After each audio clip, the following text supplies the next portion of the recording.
Bonjour à toutes et à tous. Merci à Bidroom pour cet événement.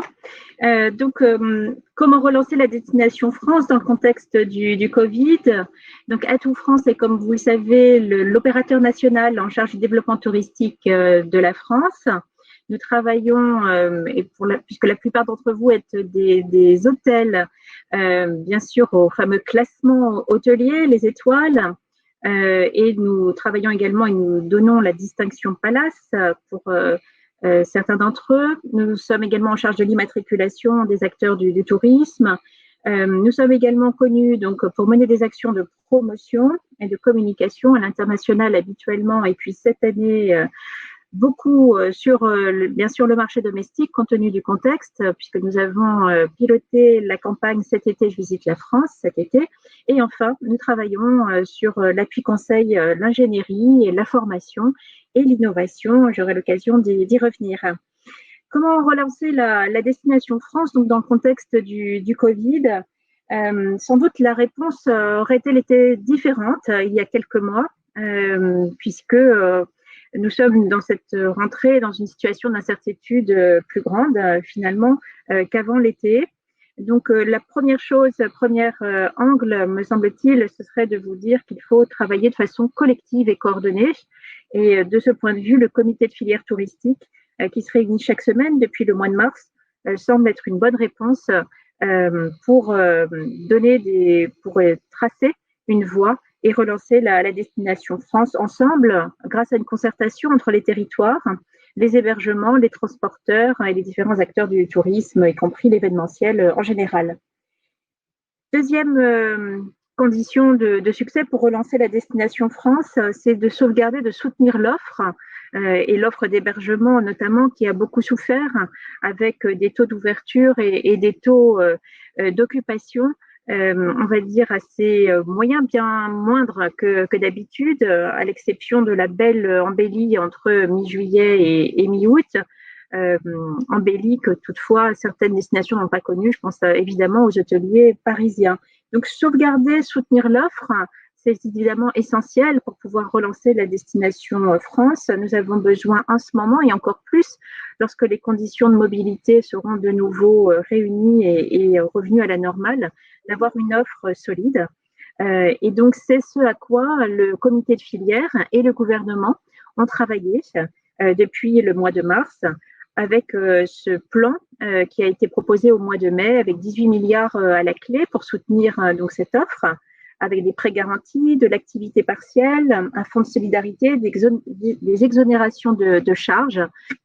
Tout cela est évidemment très important et comme le secrétaire d'État en charge du tourisme l'a dit, le gouvernement continuera à accompagner la filière tourisme jusqu'à la fin de la crise, jusqu'à la reprise. Troisième condition importante, ressortir de la crise avec une offre certes, mais si possible plus compétitive et plus adaptée aux nouvelles attentes de la clientèle.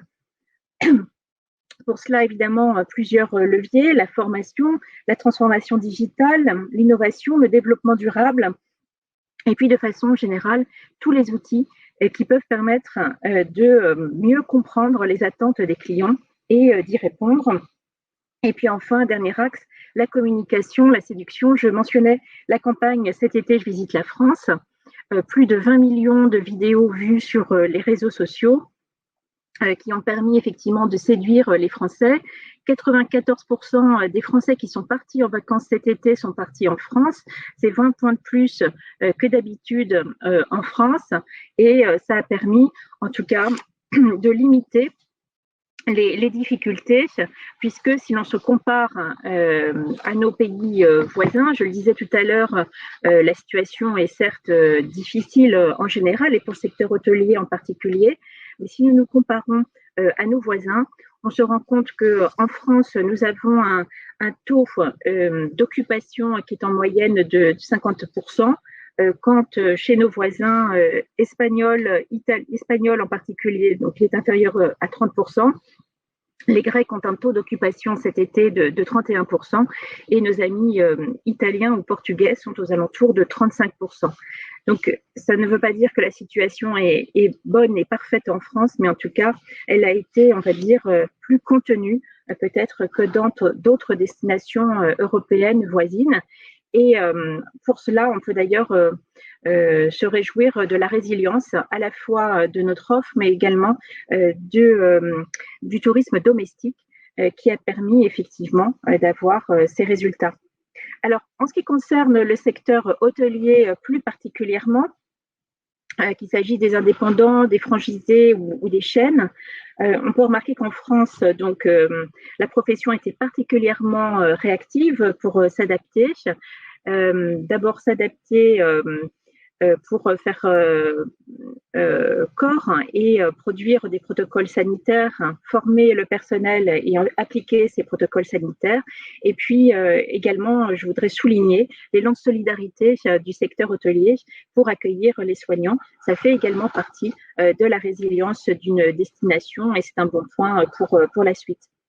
Alors, préparer le monde d'après, plus particulièrement, je disais tout à l'heure, ça veut dire tenir compte davantage des clients, de leurs attentes. C'est aussi aller capter les clients et savoir comment aller rechercher ces clients et les fidéliser. Et pour ce faire, un axe important sur lequel vous aurez l'occasion de revenir au cours de l'après-midi, c'est bien sûr l'acquisition du client. Et être capable, en tant qu'hôtelier, de renforcer ses connaissances et ses techniques en matière de management des revenus et de management des différents canaux de distribution pour rationaliser notamment les différents coûts de cette distribution, être en capacité de faire preuve de flexibilité tarifaire et puis de bien soigner sa propre présentation, ses propres dispositifs en ligne, site internet, réseaux sociaux, campagnes, etc. En ce qui concerne la capacité de connaître ses clients et les attentes des clients, je voudrais vous signaler qu'Atout France dispose d'un certain nombre d'outils, notamment l'Observatoire numérique des destinations d'Atout France, qui est capable de réaliser en prédictif des calculs de nuitées par destination grâce à Google Trends notamment. Et donc, nous sommes en capacité, si vous le souhaitez, certains de nos adhérents hôteliers, de vous aider à maîtriser ce type d'outils. Important donc de maîtriser et d'ajuster sa communication sur les différents canaux. Beaucoup de consommateurs, depuis cet été et avant même cet été, ont beaucoup privilégié le digital, les réseaux sociaux, pour s'informer en temps réel de l'évolution de la situation. Et donc, d'autant plus important que vous soyez vous-même extrêmement présent sur ces différents canaux et que vous puissiez communiquer notamment et rassurer sur les protocoles sanitaires que vous mettez en œuvre et sur les conséquences de ces protocoles sanitaires.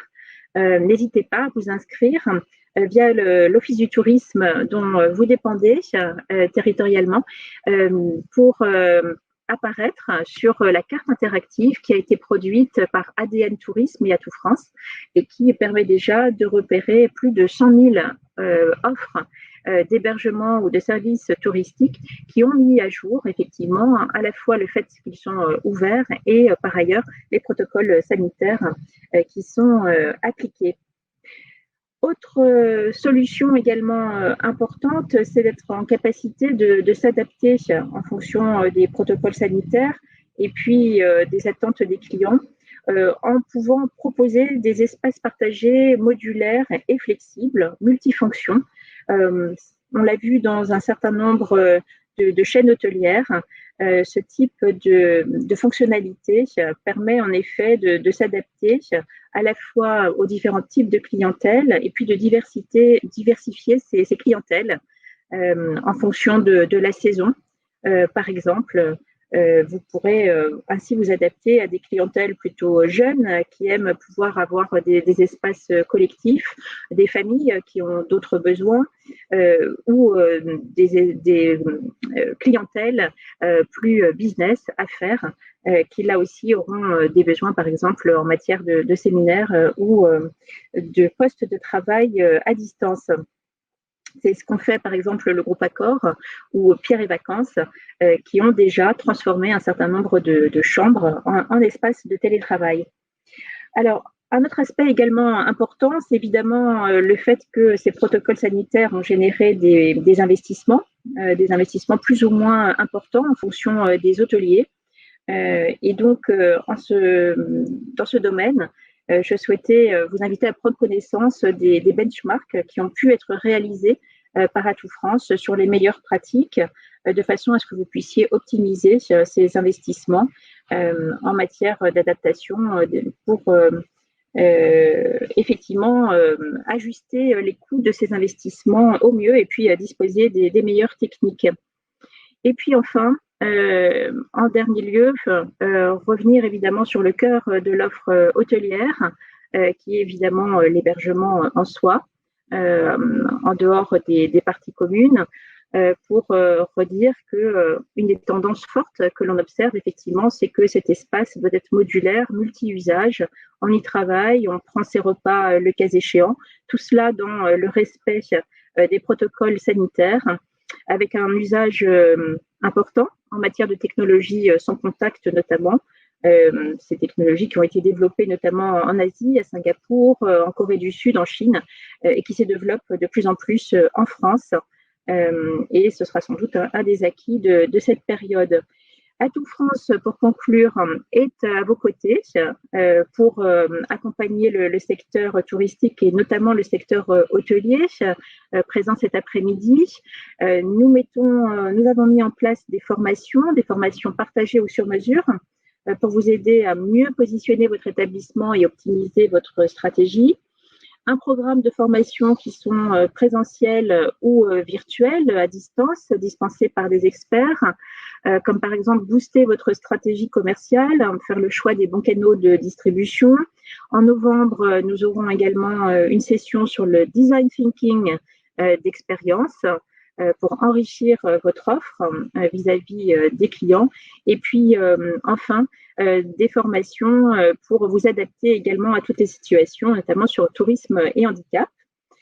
France Tourisme Ingénierie, qui est un programme co-animé par Atout France et la Banque des Territoires, est également à l'écoute et accompagne donc les entreprises, notamment les hôteliers, dans leurs projets d'investissement ou de réinvestissement. Donc, n'hésitez pas à prendre contact avec la Banque des Territoires ou avec Atout France directement. Et puis enfin, je voudrais signaler que en matière d'innovation, nous rendrons prochainement public, à l'occasion du prochain comité interministériel du tourisme, les 10 lauréats qui ont été sélectionnés en matière d'appel à projet innovation pour s'adapter au Covid et à l'après-Covid, en lien avec le Welcome City Lab et puis de nombreux partenaires, dont BPI France, les ministères de l'économie et des affaires étrangères et la Banque des Territoires notamment. Donc, restez connectés de façon à découvrir les innovations qui ont été sélectionnées et qui seront récompensées à cette occasion. Et puis enfin, en ce qui concerne le développement durable que je mentionnais tout à l'heure, nous aurons l'occasion très prochainement de communiquer sur une feuille de route commune avec l'ADEME. Et là aussi, il y aura bien sûr un certain nombre de services qui seront proposés conjointement avec l'ADEME pour soutenir le secteur du tourisme en général et les hôteliers en particulier. Je vous remercie. Je vous souhaite de bonnes sessions cet après-midi et je reste disponible pour quelques questions. Merci beaucoup, Caroline, pour cette présentation qui était très intéressante. Voilà, sur tous ces points que vous avez soulevés. Pour ma part, alors j'ai noté juste une petite question qui, à mon avis, sera utile justement pour répondre à quelles sont les choses à mettre en place pour sortir de cette crise. Vous avez parlé de nouvelles attentes des clients, les espaces communs, etc. Et vous avez également parlé de toute cette visibilité sur les réseaux sociaux. Est-ce que vous avez peut-être quelques conseils à donner aux hôteliers sur comment répondre aux nouvelles attentes, comment communiquer via ces réseaux, peut-être via sur le site, des mailings ou tout un tas de choses pour pouvoir justement anticiper les attentes des clients et les amener à réserver chez vous? Oui, alors pour effectivement s'adapter aux attentes des clients, donc je disais, il y a déjà un certain nombre d'outils digitaux qui permettent de faire un diagnostic pour savoir quelles sont les attentes, les recherches qui sont faites en ligne par les clients que vous ciblez. Et donc, c'est intéressant de savoir quelles sont les autres recherches qui sont faites par ces clients et quels sont éventuellement les autres établissements qui sont également recherchés par ces clients. Donc, je citais tout à l'heure des outils tels que Google Trends, c'est effectivement quelque chose d'assez intéressant. Autres outils toujours digitaux, si on est dans cette panoplie d'outils digitaux, pour affiner vos prévisions d'occupation, vous avez des outils type celui utilisé par Accor avec la solution Demande 360, développée en partenariat avec Amadeus, avec de l'intelligence artificielle dedans. Alors ça fait peur le terme, mais c'est transparent. En tout cas, ça permet d'obtenir des prévisions complètes d'occupation et donc d'adapter sa tarification en fonction. En ce qui concerne les attentes, après, il y a un certain nombre de baromètres qui ont été mis en place par différents acteurs, mais y compris Atout France. Et donc, dans les attentes qui ressortent, bien sûr, il y a le sanitaire. Un besoin d'être rassuré, ça c'est évidemment la première chose. Une attention à la qualité de l'accueil, parce que effectivement, quand on est masqué, peut-être qu'il est plus difficile de faire passer son sourire, et donc il va falloir que cette attention à l'hôte apparaissent par d'autres actions. Alors ça peut être une invitation, un geste commercial, mais ça peut être également le fait d'avoir une offre de service enrichie. Par exemple, peut-être pouvez-vous proposer des visites, des expériences en lien avec d'autres acteurs du tourisme sur votre territoire à proximité, des offres qui seront d'autant plus précieuses si elles sont réservées en priorité à vos clients et qu'elles sont peu accessibles à d'autres clients. Donc ça, c'est une grande tendance également, c'est ce souhait d'avoir des expériences authentiques, uniques, quelque peu VIP, dans la mesure du possible. Voilà quelques outils et tendances. Parfait, merci beaucoup Caroline.